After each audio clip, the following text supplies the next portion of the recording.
গেছিলে সোনা? কুতু কুতু তাই না, মাথায় পূজা আছে।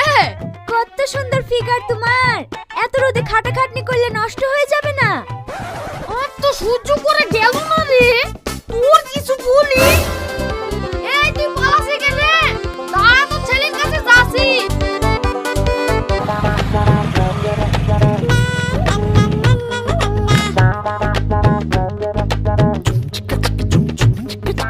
হাই ডার্লিং, তোমাকে আর কাজ করতে হবে না, চলো আমাদের বাড়ি। না আমি যাবো না। তাই বললে হয়? আমি তোমাকে বিয়ে করে সুখে সংসার করতে চাই। না আমি